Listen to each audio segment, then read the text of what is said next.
Hi, I'm Julian, Hi, I'm Pepe. and we are going to talk about. The dark side of Bitcoin. First of all, we are going to talk about the history of Bitcoin and money laundering. In 1960s, there were first official drug dealers in America. They were bringing drugs from Venezuela.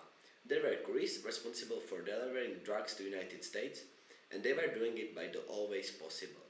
For example, in the boxes of fruit, clothes, in washing machine, in shoes, etc. But the problem showed up early. How to give money to Kingpin, the drug dealer king in Venezuela? Give money to somebody who should transfer them was too risky. So first transfer became reality. Companies took money in United States and paid them in Venezuela for a fee that was profitable for them. In 1970s, Congress passed the Bank Secrecy Act. Every transaction over $10,000 must be reported. That caused that low-level couriers started to deposit $9,999 every time. In 1986, Money Laundering Control Act. High penalties for banks cooperating with dealers laundering drug money. So banks started to cooperate and drug dealers focused to get their money out of United States, mainly to Cayman Island or to Venezuela. 1990s.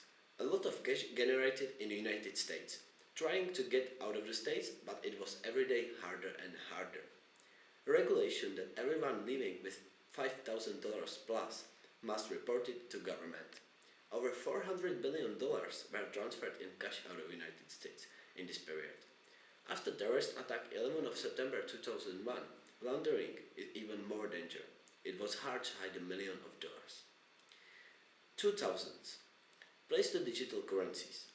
The most successful digital currency in this time was Liberty Reserve Dollar. The origin was in Costa Rica, but it was early closed and the founder, Vladimir Katz, was found guilty. And now we are going to continue with our advantages and disadvantages of Bitcoin. I would like to mention the advantages about Bitcoin, but our video is not about advantages. So what are the disadvantages of Bitcoin? For the customer, the disadvantages are that they can be only refunded by the person receiving the funds. So there is no recourse if it goes to the wrong address or a sketchy vendor. You can't get liability protection for Bitcoin use. If your wallet or another Bitcoin fund is hacked, you probably have to eat the loss. Another disadvantage from the view of customer is their volatility. It has ups and downs. For the business, there is a risk that your business wallet can be hacked and you can lose a lot of money. Next disadvantage is that Bitcoin is still not that usual as other payment possibilities. So not many people is going to pay by Bitcoin. Also for Bitcoin accepting it's logical in all the way and mostly profitable because of low fees. And now we are going to continue with the deep marketplaces. Did you know that internet is like iceberg? Iceberg is a large piece of ice that has broken off a glacier and is floating freely in open water. But if you are, for example, on a boat and actually have on sight the iceberg, you just see a small part of it. And that's exactly the same as the internet. Searching system like Google, Yahoo, or social networks, public media, whatsoever, that is what you see. But beneath it, it's something much more bigger. Deep web, deep net, invisible web, dark web, hidden web. In generally, it means the same thing. It is a website which cannot be found by any search engine system. And what's there? Well, you shall find there a great amount of credit card information, porn of all sorts creepy stuff. You can find there people who will hack anything for you. For example, your ex-wife Facebook messages. You can find there guys who claims to steal anything that you want him to steal. All sorts of illegal bettings on mainly sports events. You can look up for weapons or also hitmans. Even find some human experimentation. You can discover a lot of government secret based on conspiracy theory. And of course, you can find and buy their drugs. I'm not saying that the web are used only for illegal stuffs. You can also find there a lot of very useful stuff. For instance, academic works, books, articles, research, and so on. But I'm talking about the dark side of deep webs. And in relation with Bitcoin is the utilization, when people use anonymous paying transaction by using private wallet, They also use darknet networks, which use free services to browse the web anonymously. For their safety, they also hide their IP address for geographic location to prevent web tracking and also avoid leaving a digital footprint. Simply said, if you know how, nobody can ever track you down. Unfortunately, all this information of using Bitcoin transaction, hiding IP address, information of how to use darknet networks, everything what I said can be easily found on Google. If you want to start searching in deep webs, the most popular sites are, for example, the Hidden Wiki, which is starting point of most people's journey because it contains most popular deep websites. Other one is Alphabay, which contains the most listing of any marketplaces on the deep web. One of the most popular is also the Grams, which name is probably related with drug stuff, but it's used as a Google search engine for dark net markets. This is just those which are I find very interesting and very popular, but there are much and much more. And how does it work when you order on a deep web a package of small amount of drug? Well, it works exactly the same way like with any other order you make by post. If you order a really small amount only for use, for your use, for example, some drugs which are illegal but not cocaine and other hard drugs, and if you know how, there is a small probability they will find out. And if they will find out, you have two options: keep denying and denying that you don't know anything about the content of that order, or you have to look up for penalties and punishment in your states, and if there are none or just small, tell the truth. And besides, you just buy that stuff. You do not distribute it. If you will distribute it, that will be definitely another question. And now about the affairs. Silk Road was an online black market and the first modern darknet market, best known as a platform for selling illegal drugs. The name Silk Road comes from a historical network of trade roads started during the Han Dynasty, 206 BC to 220 AD, between Europe, India, China, and many other countries on the Afro-Eurasian landmass. As part of the darknet, it was operated as a Tor hidden service, such that online users were able to browse it anonymously and securely without potential traffic monitoring. The website was launched in February 2011.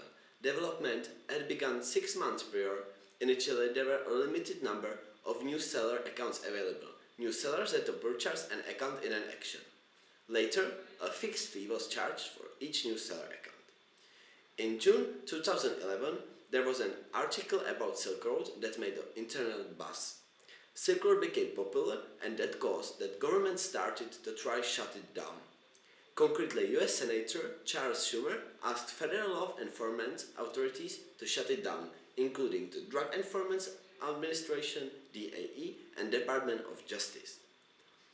In February 2013, an Australian cocaine and MDMA, called ecstasy, dealer became the first person to be convicted of crimes directly related to Silk Road.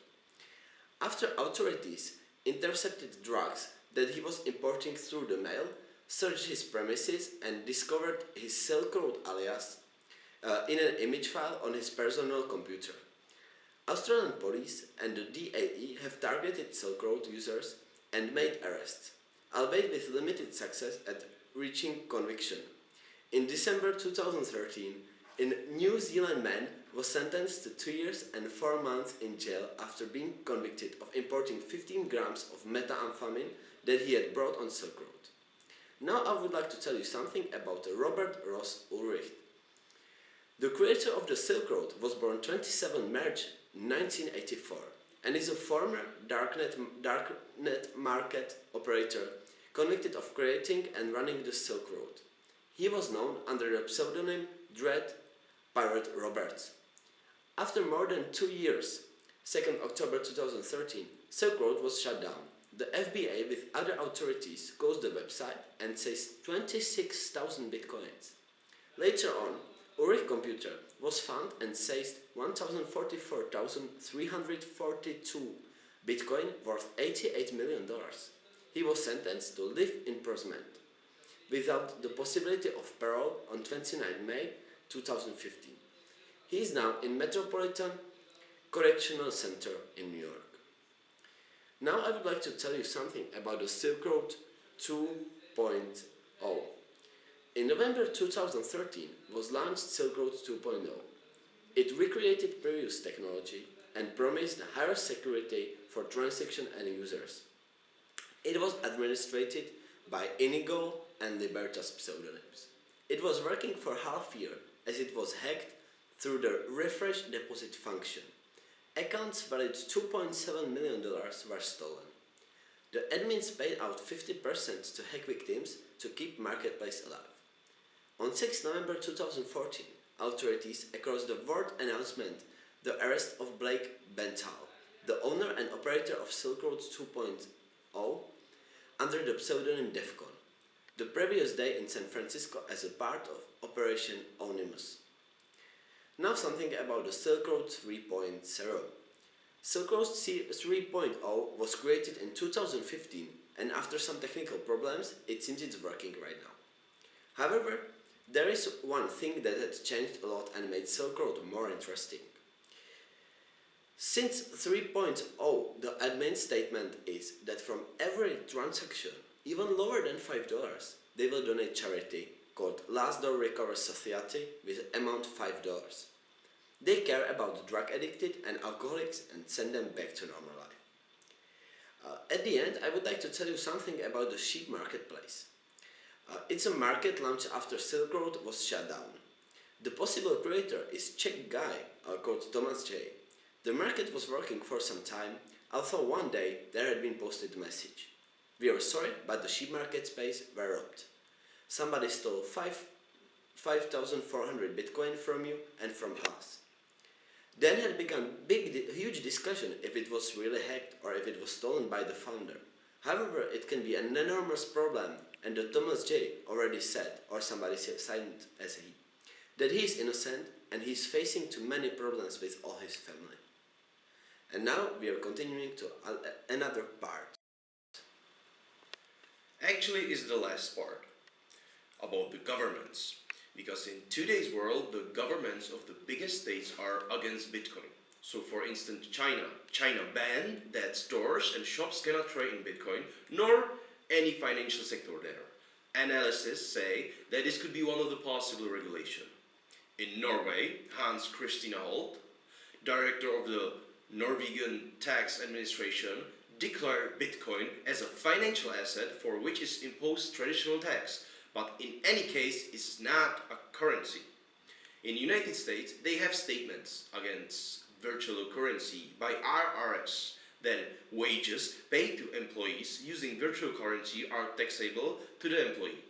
And also payments using virtual currency made to the independent contractors and other service providers are taxable. And a payment made using virtual currency is subject to information reporting to the same extent as any other payment made improperly. In Germany, they declare similar stand as Norway. In France, they gave statements against Bitcoin by saying real money with anonymous character opens options in finance, criminality and terrorism. We must intervene. And Thailand and South Korea also have their statements against Bitcoin. A list of states which are against Bitcoin are rising day in day. And why? It's because they are losing control of it. And by saying we are preventing the criminality, it's true, but in other words, it's fine excuse. Criminality was, is, and always will be. And if you will prevent it somehow, it will just find another way. So that's all. Thank you for watching. If you will have any question, just leave the comment below.